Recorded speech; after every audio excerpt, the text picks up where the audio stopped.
Hey there, future nation builders. If you're tuning in, I bet you're pretty into this whole idea of a Viksit Bharat, right? A developed India. You've come to the right place. You know it.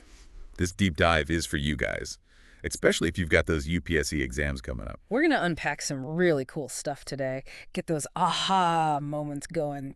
Give you some serious ammo for mains and prelims. All right, so let's set the scene a bit. Remember when the Prime Minister called for, young leaders to step up? Yeah. Well, good news, it's not just talk. Oh, no. There's this awesome initiative called the Viksit Bharat Young Leaders Dialogue. And it's actually putting those words into action. Exactly. Putting it right into action. So tell us a bit about this Viksit Bharat. So picture this. 3,000 of the brightest young people Wow. from all over India picked through this super tough selection process. Oh, wow. And they all come together to brainstorm, solutions for India's biggest challenges. That's Viksit Bharat. 3,000. That's amazing. It is. That's like a mini parliament of young change makers. Exactly. But okay, hold on. Before we get too far into the present, let's rewind the tape a bit. Okay. Because, believe it or not, the seeds for all of this modern-day initiative, they were planted way back in the 19th century. Mm-hmm. It all goes back, really, to Swami Vivekananda. Remember celebrating National Youth Day on his birthday? Mm-hmm. His teachings, I think they're more relevant than ever, especially when we talk about youth and nation building. For sure. Okay, I'm intrigued, but I'm also a little lost. Okay. What does a 19th century spiritual leader have to do with a 21st century government program? I think that's the cool part. Okay. Vivekananda, he wasn't just some spiritual figure, He was a real visionary. He deeply understood, I think, the potential of youth. Okay, so give me the highlights. What were some of his key teachings that still resonate even today? Well, for one, he was really all about self-reliance. Okay. Empowering people to kind of take charge of their own destinies. Yeah. And then contribute to the good of everyone. Does that sound familiar? Yeah, it kind of sounds like the whole Atmani Paradas concept, right? There you go. Okay. Exactly. And it actually goes deeper than just economics and self-reliance. Okay. Vivekananda emphasized education, rationality, using what you know to make society better. So it's like you're not just empowering people to survive, you're empowering them to thrive. Yes. And contribute to a greater goal. You got it. Okay, and then let's add on his rock-solid belief in service. Yeah. He always pushed people, especially young people, to really dedicate themselves to serving others. Wait, so he wasn't saying me first. Yeah. It wasn't about being individualistic. It was about taking what you learned, your skills, your knowledge, and lifting up your community and your nation. Exactly. He really, truly believed that that young people were the engine of progress, the ones who'd, shape India's future. And, hey, for those of you prepping for the UPSC, listen up. His views on nationalism, education, social reform, essential reading. They come up all the time in mains questions, especially essays. Oh, so you're saying that understanding Vivekananda's philosophy can help UPSC aspirants score better? Absolutely. And also, actually get a deeper understanding of what drives initiatives like the Viksit Bharat Dialogue. Exactly. See, it's all about making the connections, seeing those historical roots of modern policies and movements. Okay, I see. I'm starting to see how this all fits together. But before we go any further, I got to ask. Yeah. There's this story about Vivekananda that I always loved. Oh, yeah. The one where he swims to that rock to meditate. Ah, yeah. The rock at Kanyakumari. It's not just a good story, right? It's symbolic. It is. It really is. It's about finding clarity, finding that strength inside to face challenges head on, which is exactly what he did. It's like that image of him standing on the rock, looking out at the ocean. It just perfectly captures his vision for India, this nation that's ready to tackle anything and make its mark. I agree. On the world. I agree. And you know what? That same spirit is what we see in the Viksit Bharat Dialogue. Totally. 3,000 young leaders, all these ideas, ready to take charge. It's amazing. It's like they're all standing on that rock, metaphorically looking towards a better future for India. Okay, I'm hooked. Tell me more about this dialogue. What are these young leaders actually working on? So they're tackling 10 crucial areas, super important for India's development. Okay. We're talking everything from technology and sustainability to women's empowerment, manufacturing, agriculture. Hold on. Did you say women's empowerment and agriculture? Yes. Those are pretty hot topics for UPSC. Yeah. Especially for mains essays, even some prelims questions. Absolutely. And here's the thing. Each one of these areas lines up so perfectly with Vivekananda's teachings. It's like his vision is built right into this whole initiative. All right, you've got me curious. I really want to know how they're connecting Vivekananda to something as practical as agriculture policy. Well, you know what? That's what we're going to dig into next. Get ready, because this is where things get really interesting. Okay, so let's bridge the gap, right? Between 19th century wisdom and 21st century policy. Okay. Take agriculture. This is a sector that Vivekananda, he saw it as vital, not just for, feeding people, but for the soul of India, really. He was always talking about the dignity of labor, the need to, advance science, and really importantly, uplifting rural communities. Yeah, okay, I see that. I mean, I'm hearing echoes of that today, right? With all this emphasis on sustainable farming and technology in agriculture, empowering farmers. But how does the Viksit Bharat dialogue, how do they approach this specifically? Well, instead of just coming up with solutions from the top down, they're actually bringing in young leaders from rural areas, people who get it, Yeah. the reality on the ground.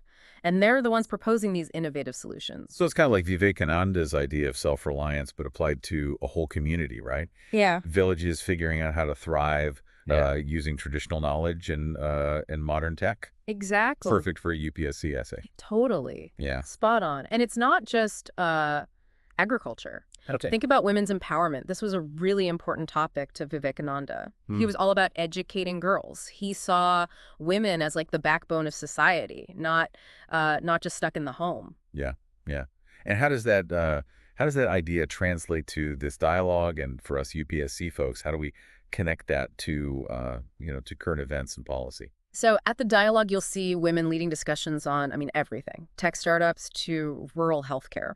It really shows the shift happening in India. Women are breaking down barriers. And for your exams, think about schemes like Beti Bachao, Beti Patao, the rise of women entrepreneurs, their role in STEM. It all points to this empowerment in action. Right. So it's not just about knowing the schemes. You need to understand the philosophy behind them. Yeah. That historical context that Vivekananda gives us, right, to really nail those answers. Yeah. Yeah, that makes a lot of sense. But what about this holistic development that he always talked about? How does that fit in? I mean, it sounds amazing, but what does that even look like in real life? Well, that's a great question. See, it's about understanding that development, it's not just about, GDP and growth. Right. It's about well-being Yeah. of people, communities, and the environment, too. Vivekananda, he believed in developing the whole person, Okay. Physically, mentally, spiritually. So taking that and applying it to Viksit Bharat, it means it's not just about like building fancy new stuff, Right. but also making sure everyone has good education, healthcare, creating a society that values ethics, social responsibility. Yes. Man, there's a lot there for an essay. There is. A lot to think about. But that's the kind of thinking, that nuanced thinking that the UPSC is looking for. It's not about just memorizing. It's about connecting things, showing you understand those deeper forces that are shaping policy. Yeah. Okay. I'm starting to feel like a detective. Right.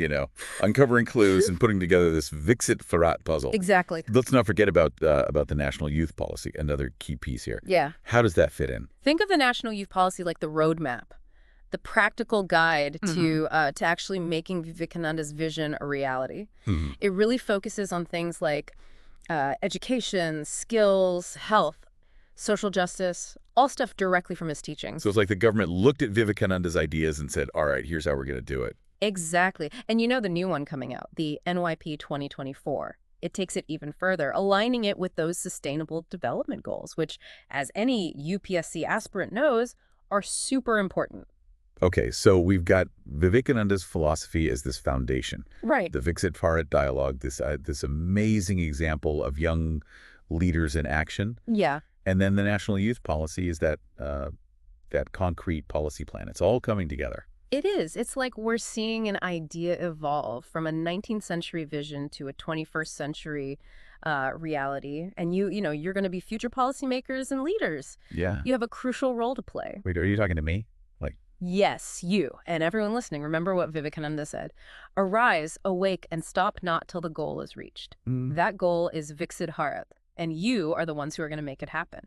Okay, well, now I'm feeling inspired, but also a bit overwhelmed. I mean, where do we even begin? okay, I'm feeling inspired but also a bit overwhelmed. Mm. Where do we even start? I Yeah. mean, we've got exams to worry about, careers to build, How do we balance all that with this whole like grand vision of nation building? Yeah, that's the challenge, isn't it? But Vivekananda, he always said that self-development, that's key. It's a must before you can really serve others. Mm, And your UPSC journey, that's part of it. It's right. all about, giving yourself the knowledge, those critical thinking skills, really understanding how things work. So it's not just about cramming all those facts and figures. No, not at all. It's about developing Mm. that Vivekananda mindset, right? Yeah. To analyze, connect the dots, see the big picture, Hmm. and then use that knowledge to really make a change. Yes, exactly. And listen, don't wait till you've aced the exam to start making a difference. Hmm. Think about those 10 areas that we talked about, the Yeah. ones from the Viksit Bharat dialogue. Yeah. Which ones really speak to you? What are you passionate about? Okay, let's say I'm interested in I don't know, sustainability and rural development. Yeah. What can I be doing like right now while I'm still studying for the UPSC? Start small. There are tons of NGOs doing great work in that area. Go volunteer with them. Mhm. Read up on successful rural development projects, connect with people, get out there and actually understand the challenges they're facing. Okay. Even just starting a blog or using social media to get people talking, that can be huge. So it's about putting my energy, my passion into action, Yeah. even if it's small, and letting those experiences help me with my UPSC prep. Exactly. It's about bridging that gap between, what's in the books and what's actually happening out there. Yeah. And who knows, that hands-on experience, it could even help you stand out in those interviews.